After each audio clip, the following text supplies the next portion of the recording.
We're back on the record on State of Wisconsin versus Samantha Krebs. Out of Gimme County Circuit Court, State of Wisconsin. We're in the closing arguments. We had our first break this morning after Mr. Grody's closing argument. There's two defense attorneys. Mr. Obear is going to give the closing argument, and if he needs anything put up on the screen, I think the prosecutors have those things ready if he wants anything up on the screen. But go ahead, take your time. Thank you, Your Honor. May it please the court, Attorney Templis, Attorney Grody, thank you. I wanted to start off by echoing a sentiment here that I think you heard at the beginning of this case and part of what Mr. Grody led off with here, which is to acknowledge the importance and to thank you for your duty and your service to this case. I think you can tell that we in the United States of America, in our justice system, we rely upon a jury to come in and solve conflicts where people can't agree on things. And without your participation, and without your dedication to this job, and we've asked a lot of you, you've left your lives behind, your jobs, other commitments that you have put aside to devote a lot of time and attention to this case. And I know that when we talked about all this in jury selection, we all acknowledged how important this is for both sides. Everybody in this courtroom hopes and expects that you take this obligation seriously. Now, I'm not going to give a rehash or a redoing of all the evidence in this case on a PowerPoint presentation for a couple of reasons. One is that we've done that several times already. Maybe a bit too much, I don't know. But also, you have access to all of the actual exhibits in this case. And if you want to view anything, examine it in any way, all you have to do is ask to see it. Now, we don't just send everything back there for you to pour through. We wait for you to actually ask for it. So just remember that you can do that. If you really want to look at something else, again, you can do that. Now, along those lines, I always like to point out that there's a theory of how things work in our system, and that is that it really shouldn't matter what the lawyers say during opening statements or during closing argument. I don't know. I kind of believe that too. But that's why you're not taking notes now. And I just point out that if Mr. Grody got something wrong, or if I get something wrong and it's not how you remember it, that's what your notes are for. Because you observed the testimony, you saw the documents, you heard the witnesses. And that's the important part. So obviously, the lawyers get up here and talk, and there's some argument that happens, there's an attempt at persuasion and all that. But the point is, you as jurors have been paying close attention. So when you go back into that jury room and you finally get that opportunity to start talking about this case, we've taken up more than a week of your time, and you haven't had a chance yet to even share with each other what your view of the evidence is, but that will happen shortly, and you'll get a chance to do that, and that's where your notes come into play. Remember, at the beginning of this process, we talked about how it's important that the 12 of you that deliberate engage in this process, that you fully, completely scrutinize all of the evidence in this case and look very carefully at whether the state has, in fact, met its burden of proof. So again, I'm not going to have an elaborate, I'm not going to play these things over and over again. If you want to see them, examine them more closely, you're perfectly free to do so, and I'd encourage you to. Let's talk about the facts of this case. And I want to focus on the facts. A lot of this case has been innuendo, suspicion, and a lot of conjecture, speculation. The majority of what's happened in this case, the evidence that has been presented to you, has been primarily speculation. I want you to focus on the facts. Attorney Grody's entire closing argument here were all the things, the dots that he wanted you to connect from his perspective, the argument that he wants you to make. But please, let's focus on the actual facts. There's an overarching issue here that Attorney Grody neglected to address. And just as a reminder, I only get one chance to talk to you. This is it. When I sit down, District Attorney Templis will have an opportunity to address you. So I'm doing my best to be thorough and to give this case the complete attention that it deserves because of how important this really is. But the overarching issue here that really hasn't been addressed is how, why, and for what reason would Samantha kill Joey. Attorney Grody talked about the fact, and there's an instruction in there that says the state does not have to prove motive. That's true. And there's reasons for that. Sometimes you just don't know. But they do specifically have to prove intent, the intent to kill. The deliberate, conscious decision to kill somebody, to end their life. That's where you combine that with motive if it's present and if it helps you, and if it helps you reach that conclusion. You've heard the old saying, motive, opportunity, intent, the three things that we always look at in any case. And I'm going to keep coming back to that because that's what's completely missing in this case, is any reasonable explanation as to why. It makes utterly no sense. Let's talk about the relationship and the history that we did hear about from several witnesses. We know that Joey had his child, Kason, with Brittany. And there were problems in that relationship. Some of them had to do with Joey's ongoing drug use, as well as some mental health problems that he had. He made attempts at rehabilitation, and then he'd have relapses, and then he'd try again, and then he'd have relapses. Eventually, Brittany came to the conclusion that, or both of them came to the conclusion that this isn't a relationship that really could last forever. But they agreed to co-parent, and as you can tell from the testimony, Brittany had a lot of control over how that was going to work. And she had a lot of provisos, stipulations, really ultimatums, when it came to Joey's behavior. And as we're getting closer and closer to July 18th, we see a number of things happen. We know from the VA notes that were testified about that Joey was having mental problems. And although Mr. Grody says he was not contemplating suicide, there are notes in there that he had in the past had suicidal thoughts. I'm going to pause for a second and talk about whether this is suicide or whatever it is. And I'm going to use the term self-inflicted harm because that is the term that was used from the actual forensic testimony and from all those other things. And the reason I use that term is because do we know for sure whether Joey committed suicide or in his state of being delusional and high on drugs, did he accidentally do this to himself? We don't know. So it doesn't have to be this thing where obviously he wasn't suicidal, look at all these things. This was a chaotic situation, for sure. And Joey was really, for lack of a better term, going into a downward spiral throughout this process. We know from testimony that there had been an incident where he threw himself off a second-floor balcony and had to be hospitalized. We know that he was acting crazy at a hotel and saying weird things that didn't make any sense. He was delusional. And I know there was some hype about whether we use the term mania or psychosis or whatever. First of all, what's the difference? I don't know.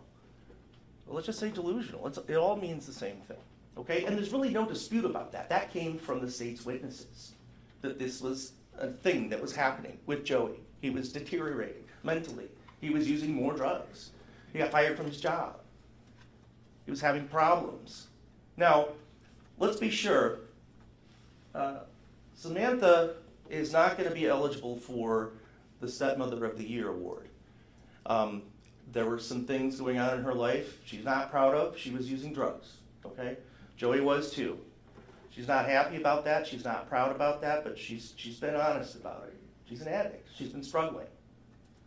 She's made some poor choices, no doubt. But that's not what this case is about. It's about whether or not Samantha intentionally killed Joey Carnot. Now, there's been some dispute about how close the relationship was. And in the same breath, Attorney Grody argues that things looked great that morning. He even mentions that morning, I can't wait to say I do. I can't wait to marry you. And like all relationships, we've gone through the fact that there were ups and downs. Samantha said some probably nasty things to him in the past. And like all relationships, things were said that everyone probably regrets. But we do know that, again, Joey had this history of things. It's not like this comes out of the blue. I understand that would be pretty hard to acknowledge that if somebody who was teaching school or a professor at a college or whatever would just all of a sudden have this breakdown and these problems that erupted in this problem, it might be hard to believe, but we do know that there is a history of this, and we see the progression of this leading up to July. We know, and it's acknowledged, that Samantha and Joey were engaged to be married. They were both excited about that. That was their plan. We talk about planning for the future. That's something Samantha was planning on as well. And there's no dispute about that. Now, we talked in the beginning of this case about how there's no ideal, perfect textbook response to a stressful situation. You can't look up in the encyclopedia and say, how does somebody respond to a stressful situation, and have it all explained to you. Different people respond in different ways. Sometimes the way you might respond, but sometimes not. And really, this entire case is boiled down to the state really criticizing the way that Samantha responded to this situation, and therefore they want to infer, they want you to make that leap to say that she must have killed Joey because she didn't act the way that they want you to believe that a person should act in that situation. So, again, as we talked about, when Samantha decided that she was going to lie about her whereabouts, and you saw the progression of things about that, she acknowledged that that happened. She told you that.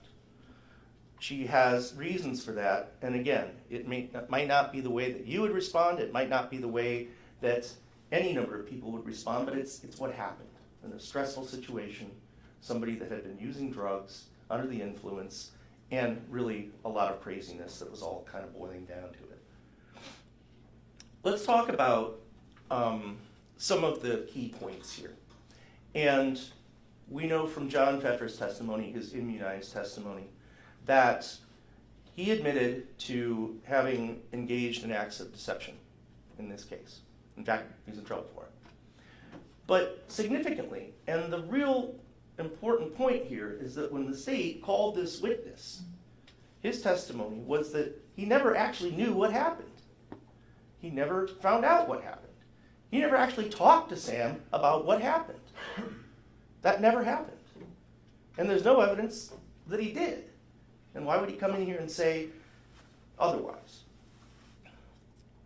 Now, I know that the state likes to argue here that when John went and talked to his mother, and he was in a state of distress, anguish, etc., that's the time when you tell the truth. But bear in mind, Pam's a nice lady. I get it. But we're remembering back to, this is something that isn't recorded close in time. This is months later. The police go to talk to her. And it's really third-hand information that contradicts the evidence that the state gave you from John Pfeffer. That's the only time you hear anything about Sam saying that she actually stabbed Joey, was through Pam. Months later, third-hand information based on her recollection. But that's not reliable. Now, we also know there's obvious things about this that probably raise an eyebrow, probably make you think, my goodness, this is a big mess. A lot of people doing drugs. A lot of people doing methamphetamine, a terrible drug, a thing that does terrible things to your body and your brain. And if you have mental health problems to begin with, and if you have childhood trauma, if you have bipolar disorder, if you have anxiety, that's probably the worst drug that's going to not be good for you. It's going to be not good for you under the circumstances. There's no dispute. We know this from the toxicology. We know from the testimony.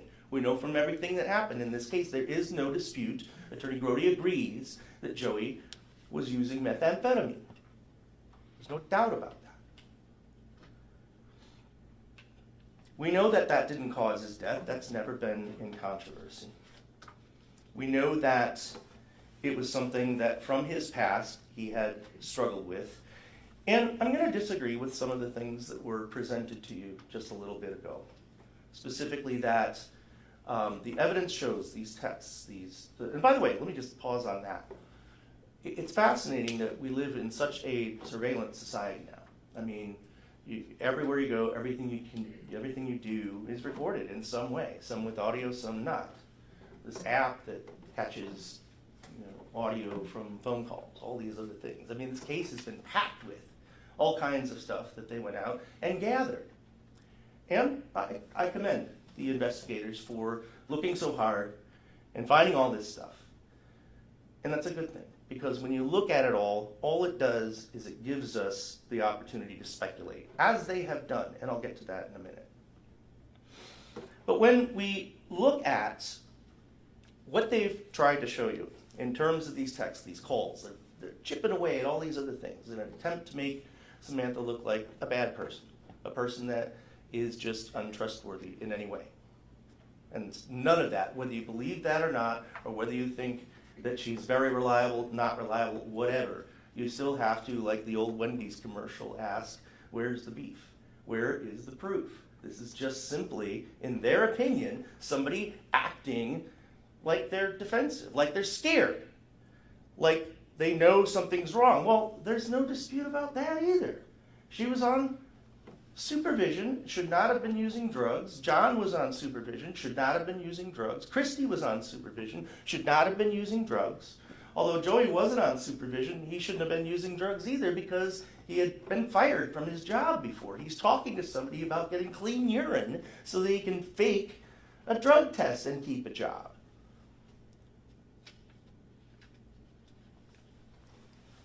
So when we talk about whose idea was this? Who set the things in motion? And I saw what I believe is a great deal of manipulation of things. And although we did see a lot of text messages and phone calls and things like that, we know that that's not the whole story. There were other things that happened, actual conversations between human beings, people, things that were said, things that were done. And you're just getting a glimpse around the edges. And it's incomplete. I'll give you an example. The forensic matching up, the crime lab video, and we heard about this, right? They have this audio captured off of John Pfeffer's phone from an app that will record phone calls, apparently. And the timing of that gets sent to the crime lab along with this separate surveillance video, and they're asked to match them up together. And first of all, I hope you noticed, and if you didn't, listen to it again. This recording sounds weird. It doesn't sound like it's contiguous. It doesn't sound like it's continuous. The background noises change. It sounds choppy. It sounds like it comes and goes. We haven't heard any testimony about how that application works, whether it's an actual true timeline, whether it's complete and actually captures everything, how good of an app it is, what starts it, what stops it. We didn't hear any of that. We just heard it matched up. One thing we do know about that timeline that is not complete and accurate is that all this time that Attorney Grody is here telling you, let's wait, the minutes are ticking. We know from other records that the state introduced, as well as the testimony of John Pfeffer, that he made 2 other calls during that time that do not appear on this recording. And that's not in dispute. He called Jeff and Chuck. Doesn't show up there. This is incomplete, if that's what they're relying on. Also, I'm sure you caught this, but if I play something and I tell you what I think it says, it's really up to you to figure out what it says. Don't take my word for it or Attorney Grody's word for it. How clear are any of these words? You can pick some of it out. But this is really important stuff here. And the state is hanging their hat on their interpretation of these mumbled words out of context. And again, we don't know if the timing of that really means anything. Here's what I mean when I say inviting speculation, and how, again, this case very thoroughly investigated, lots of evidence. And a lot of it, there's ways that you can see what you want to see. I'll give you an example.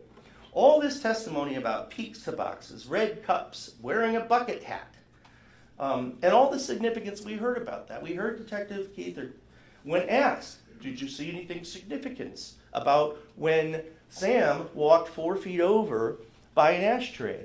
Yes, I thought that was significant. It was suspicious. Why? Because there was a car that wasn't a cop car, but could have been mistaken for an undercover cop car, pulling in the driveway, and right at that moment, she walks over and puts out a cigarette, and then they walk inside. She's wearing a hat as if she's supposed to be disguising herself. What about her tattoos on both arms that are clearly visible? Who is she hiding from? You see, they gather this evidence, they piece it all together, and then draw little bits and pieces of it out to say, oh, she's wearing a bucket hat. She must have killed Joey. And there's a lot of examples of that. But again, it just shows what the state is trying to do here. They want you to guess. They want you to go beyond just what the facts are in this case. Because the evidence here does not support a conviction. They've really just talked about inconsistencies in what she said. She had something to hide. She was acting like somebody who did something wrong. Well, she did. She used drugs. It was a traumatic situation here. And if she didn't respond perfectly, like the way that you yourself, or the way you'd want somebody to respond, that's because people are different. Now, Attorney Grody didn't talk about the DNA evidence in this case, but I am, because as you know, we went through this and we saw that there's ways for inclusion, exclusion, and not informative. And all that shows is something that's not surprising, that somebody who lives in a house on a regular basis is going to leave DNA behind on items that you touch, like a knife. In fact, some of these items they tested had 4 unidentified people's DNA on it. There's nothing about that that shows Samantha stabbed Joey. It doesn't show that. That isn't what was elicited. That's not the evidence in this case. It goes nowhere. In fact, while we're talking about the knife, we also heard evidence from the medical examiner that there were no defensive wounds. You also heard him say something very significant, which is, it's really hard to tell what happened in a single stab wound case. Why do you suppose that is? It's because it's not 10 stab wounds, it's not 20 stab wounds like you see in cases where somebody is intentionally seeking to kill another person. It's hard to tell. So when somebody is being attacked, it is common, as the doctor said, to see some evidence of the person either trying to stop it, backing away, on the hands, somewhere else, not just one pop. We also talked about this concept of when somebody engages in that act, especially with a knife that doesn't have a blade guard, like we discussed. There's a tendency, or an issue that can occur, where the hand slides and is injured in some way because meeting the resistance. Now, we heard some testimony about it. These are these brand new knives. You saw the pictures of it. These are those knives that are like super, super sharp. Like you could cut yourself and not even feel it. It's that sharp. Those type of Timu knives that we were talking about. Now, so in terms of what happened, how easily would it have been for Joey in the state he was in? And again, they presented you some information, some of the stuff, but that's not everything. We know that's not everything that happened because people actually speak to each other and people actually engage in activities together. And no, they don't have any recordings of that, but we do have Samantha's testimony. And of course, it's very easy to pick apart some of these things, but again, this does not go to any proof that she actually stabbed Joey. That's missing. It's completely absent. They're asking you to make assumptions. There's also really been no dispute about the calls that were made. There's some dispute about the timing. But this is what we've seen, a theme, a persistent theme in the cross-examination of Samantha. And you heard District Attorney Template say things like, he's gushing blood and he's bleeding out. And, although Samantha did agree that initially there was more blood than later occurred because the bleeding had stopped, slowed down. She never agreed that, I know he's bleeding out, but she said that 30 times in the process of cross-examining Samantha. I mean, I hope you notice that this feels like trying to put a square peg into a round hole. Trying to make things match is what it feels like. She doesn't have to testify. The defense doesn't have to call any witnesses. She can remain silent. She could just sit back and see if the state can prove their case. But no. She took an oath to tell the truth, and she got on the stand and admitted things that she had lied about. She's not proud of it. But just because that happened, and just because she is a drug user, does not make her a killer.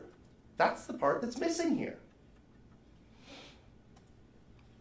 Now, I want to talk about some of the things that Attorney Grody said, just because I want you to check your own recollection of what happened in this case with your notes, and to be able to freely discuss it, rather than just being fed this information. Where do we come up with the idea that Joey must not have been using meth when he's talking about having cravings? That's what he said. He hasn't used yet. He's, struggling, and Samantha supplied him the dragon that he's trying to run away from, or however you want to word it. How does that mean that he hadn't used before, like Samantha said? It doesn't. Fortunately, hopefully, we don't know that much about what meth users do, but just from knowing how drug abusers act, the fact that you might take a big old hit of meth and then 10 minutes later or half an hour later want more is not at all inconsistent. So again, assumptions that are being worked into this, ways to argue this in such a way that they are crafting the evidence in that way. This whole notion that if she had blood on her hands, it would be impossible for her to buzz in John and Christy. Wow, okay. So the absence of evidence, the absence of something on a plastic thing on the wall, means she killed Joey. Did we talk about which hand she used? Did we talk about whether the blood was still continuously there? She was asked at some point, was blood on your hands? And the answer was yes. They didn't say which hand, both hands, one, whatever. Again, they're picking things out and trying to get you to come to the conclusion that she's a murderer.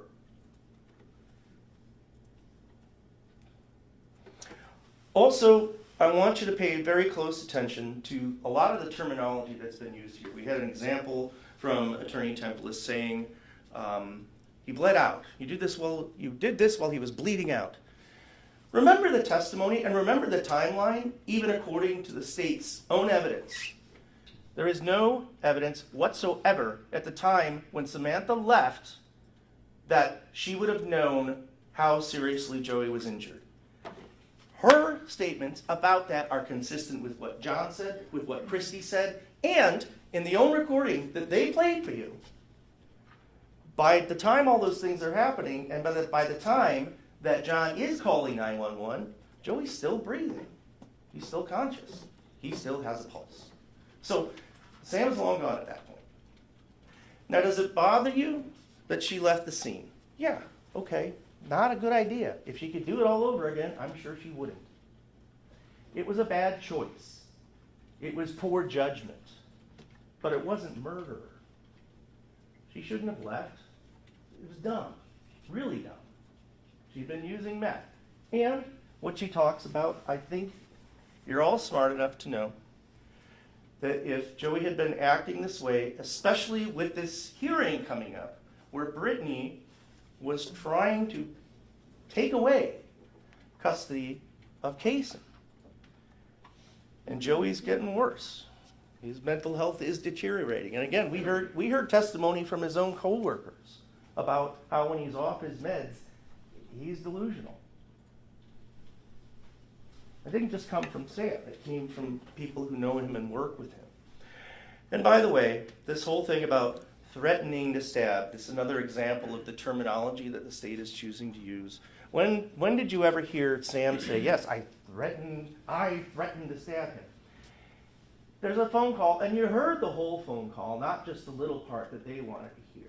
And what Sam is talking about is how she didn't do this, and how ridiculous it is that this statement, whether it was made or not, somehow means she did it. I mean, it's almost comical that they would pull something randomly. And why, by the way, why would someone do that? If someone is going to intentionally kill somebody, whether they plan it or not, are they going to go around telling people, hey, guess what? Someday I might stab my husband, or I might stab Joey. Why would you say that? And even if she did, you know that doesn't mean that she did. That's silly. That's just silly.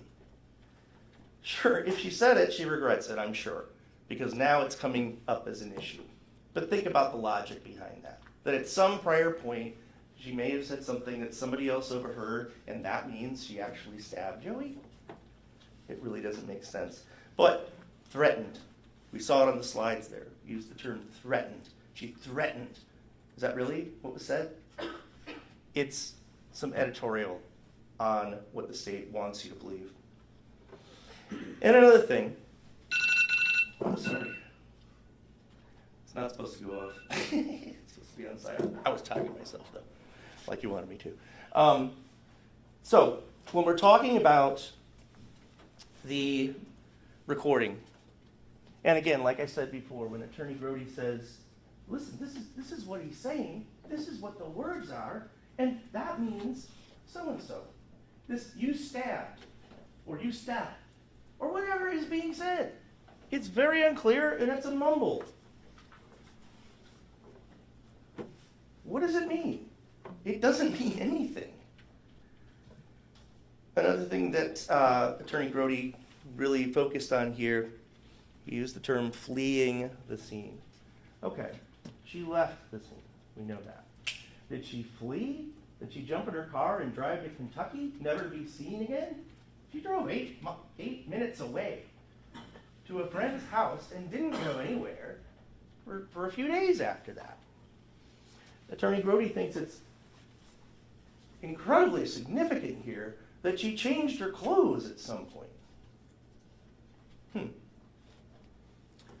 Again, it's all these little things that they're focusing on because the evidence of her actually killing Joey is absent. There's also, they want you to hear that whether she needs to get the stuff out of here or the fuck out of here, and Attorney Grody hears it a certain way. Point is, this is right in response to John asking her about drugs, and the first thing she says is, whatever, out of here, okay? Again, we're asking questions about things that could be wrong, things that could be interpreted in a number of different ways.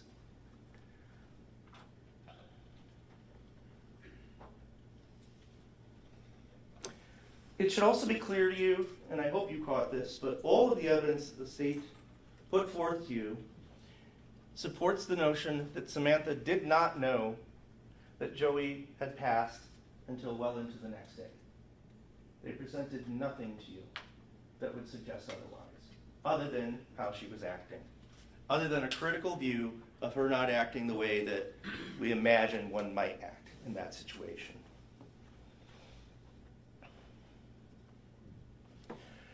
When we're talking about stories changing, I also want you to pay very close attention to that exhibit that they put together. That was basically a narrative of what the state thinks the significance of the stories mean. Of course, that's not evidence, it's just their view of it. And as we discussed on cross-examination, it doesn't include some other things. But, look, a lot of this has to do with a conversation that Sam had with her mother or somebody else, and knowing that it's being recorded, which she admitted to, she's just talking about stuff. And it's to another person. It's not in court. It's not in front of any significant witness. It's not like she's saying this is exactly what happened. And, truth be told, if she was nervous about what to say, that's understandable.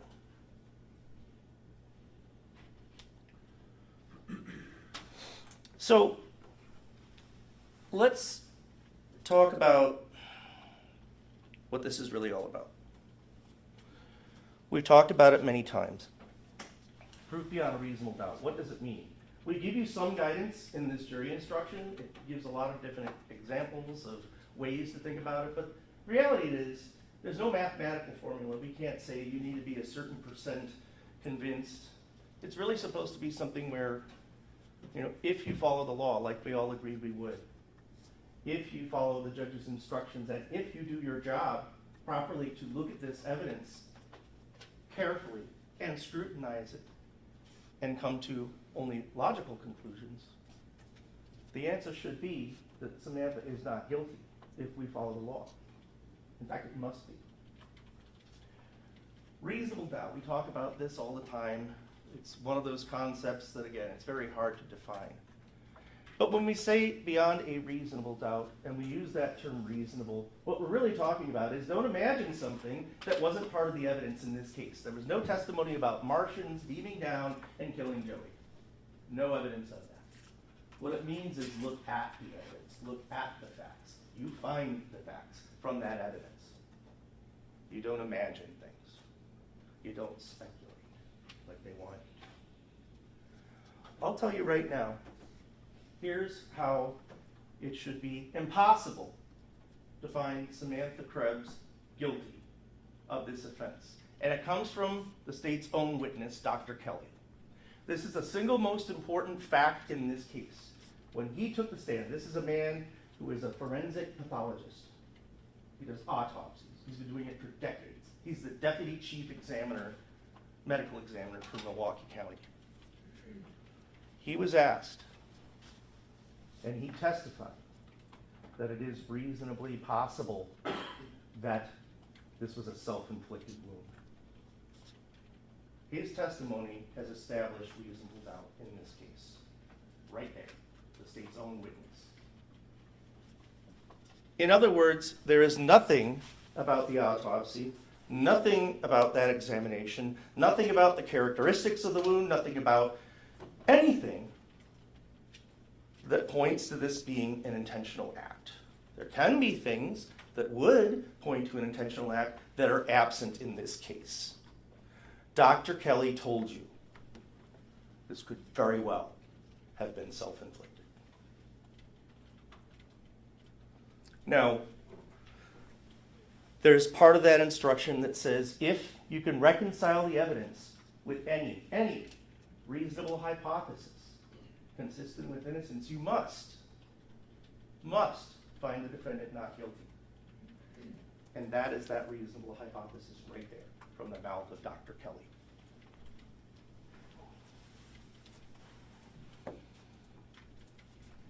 Now, the state's done a lot to make Samantha look bad. And they've been somewhat successful in that regard. She's got some problems. I agree. She probably was not prepared to be a very good stepmother at that stage in what was going on. Didn't look like an ideal home for a 4-year-old or 5-year-old. Get it? That's all true. But if these things all add up, and with what the state is telling you, makes you come to the conclusion that it's possible Samantha killed Joey. Is it possible in your mind? And if that's what we're saying, it's possible. That means not guilty, because it's proof beyond a reasonable doubt. If you're thinking it's probable from everything they've done that Samantha is guilty, that still means not guilty. Probable means not guilty. Although it's hard to define reasonable doubt, we do know that it's the highest burden that exists in the world. It's a high burden. And it's that way for a reason. And this case is the perfect example of why we have that high burden. Because it's very easy to make assumptions, draw conclusions, form opinions about things, about someone's character, or if you like them or not, but you have to focus on the evidence itself, not bucket hats or pizza boxes. Even if you think it's highly likely, based on what they've shown you, that Samantha killed Joey, that's still not guilty. And I'm not not being defensive here when I say that. What I'm telling you is that they have a high burden to overcome.